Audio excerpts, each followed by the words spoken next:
नाजरीन, champions trophy शुरू होने में अब ठीक 24 दिन रह गए और अब तक तमाम टीमों ने जो बाकी 7 टीमें हैं उन्होंने अपना स्क्वाड अनाउंस कर दिया है, जो फाइनल 15 रुकनी स्क्वाड है। लेकिन पाकिस्तान ने अभी तक अपना स्क्वाड अनाउंस नहीं किया। लेकिन एक चीज़ ये है कि पाकिस्तान का जो फाइनल स्क्वाड है चैंपियंस ट्रॉफी का वो लीक हो चुका है, जिसके बारे में हम आगे जाकर बात करेंगे।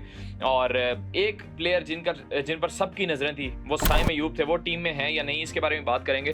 और एक सरप्राइज नेम जो कि मैंने आपको 1-2 वीलॉग पहले बताया था, अगर आप मेरे चैनल पर जाकर एक वीलॉग देखें, मैंने उसमें एक नाम लिया था कि इस बंदे का नाम 30 रुकनी स्क्वाड में नहीं था लेकिन 15 रुकनी स्क्वाड में आएगा।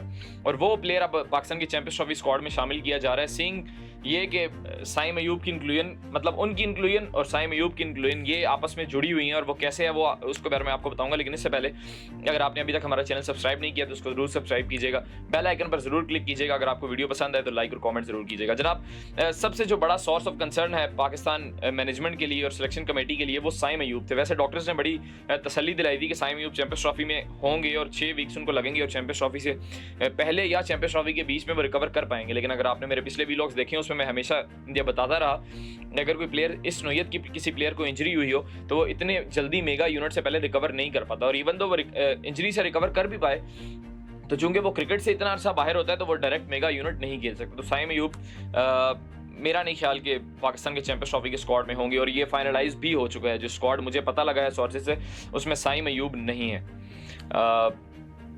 मैं जानता हूं कि पाकिस्तानी फैंस के लिए बड़ी बुरी खबर है, क्योंकि अब साइम अयूब पिछले कुछ अरसे से जितनी अच्छी फॉर्म में थे और अब वो पाकिस्तान टीम में नहीं होंगे, तो ये बहुत से लोगों के लिए एक गम वाली खबर है कि यार साइम अयूब को होना चाहिए था। बहरहाल साइम अयूब की जगह कौन आएगा ये बड़ी ज़रूरी चीज़ है। हम 15 रुकनी स्क्वाड की बात नहीं करते, हम जरा प्लेइंग 11 की बात करते हैं कि साइम अयूब की जगह कौन ले सकते हैं और साइम अयूब का होना इतना ज़रूरी क्यों था। आप देखें कि साइम अयूब ने पिछले जो 2-3 वनडे सीरीज़ हुई पाकिस्तान की, उसमें एज अ बॉलर भी बड़ा किरदार अदा किया। साइम अयूब पाकिस्तान के एज अ 6th बॉलर भी टीम में थे। अब जब साइम अयूब नहीं होंगे तो पाकिस्तान को 5 बॉलर्स के साथ जाना पड़ेगा, यानी कि शाहीन, नसीम और हारिस। ये 3 फास्ट बॉलर्स तो आपके कंफर्म हैं जो खेलेंगे। इसके अलावा आप किसी एक स्पिनर को खिलाएंगे, इब्रार को या सुफियान मुकीम को। ये 4 आपके पास बॉलर्स हो गए। अब वनडे क्रिकेट है, आप सलमान अली आगा ठीक है आपकी टीम में है, लेकिन सलमान अली आगा को आप as a full fledged bowler नहीं खिला सकते। आप 10 ओवरों का रिस्क उनके साथ नहीं ले सकते। जब साइम अयूब होते थे, जो सलमान अली आगा और साइम अयूब 5-5 ओवर करके या जो भी उस डे पर बॉलिंग अच्छी कर रहे हैं तो पाकिस्तान के 50 ओवर का कोटा पूरा हो जाता था। लेकिन अब अगर साइम अयूब नहीं है जो सलमान अली आगा को आप रिस्क नहीं ले सकते 10 ओवर करवाने का, आपको 5 बॉलर्स के साथ जाना पड़ेगा। लेट से आप 2 स्पिनर इब्रार और सुफियान मुकीम को खिलाते हैं, 3 फास्ट बॉलर्स हैं शाहीन, नसीम, हारिस, तो ये 5 फास्ट बॉलर आप खिलाते हैं, 6वां आपका विकेट कीपर है। मतलब ये 5 आप बॉलर्स खिलाते हैं, 6वां आपका विकेट कीपर है रिजवान जो कि कप्तान है आपका।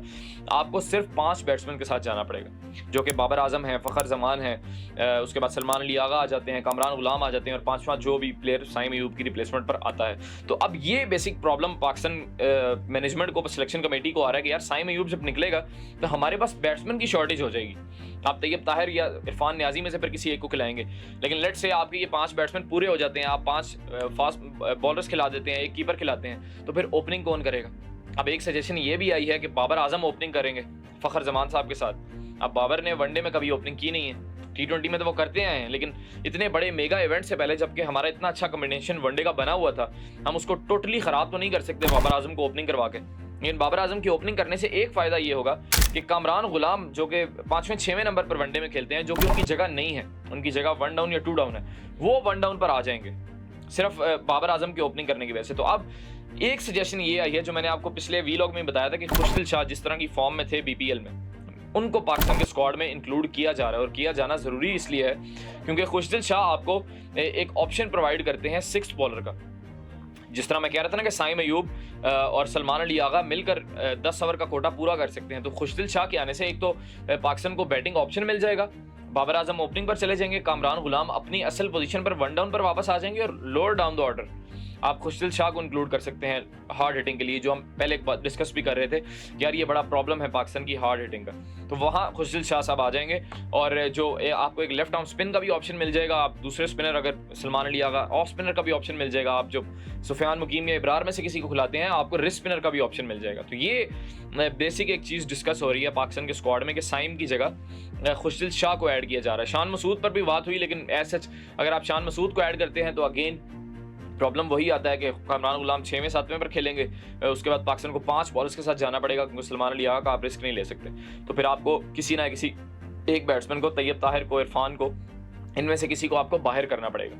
अगर आप शान मसूद के साथ जाते हैं या इमाम के साथ जाते हैं, तो मेरे ख्याल में परफेक्ट कम्बिनेशन अभी तक यही बनता है कि आप बाबर को एज ए ओपनर खिलाएं, कामरान गुलाम वन डाउन पर आ जाएं, आप अपने 4 बॉलर खिलाएं, 5th बॉलर आपके खुशदिल शाह आ जाएंगे, बैटिंग ऑप्शन भी आ जाएगा, हार्ड हिटिंग ऑप्शन भी आ जाएगा, और सलमान अली आगा तो है ही है आपके पास, वो आपके वनडे के वाइस कप्तान है। तो ये पाकिस्तान का स्क्वाड बेसिकली बाहर आया है। बाकी स्क्वाड तो आप जानते हैं सेम है, सिर्फ एक जो साइम अयूब हैं उनकी जगह खुशदिल शाह को लाया जा रहा है। बहरहाल 1-2 दिन में पाकिस्तान का स्क्वाड अनाउंस हो ही जाएगा बहुत जल्दी।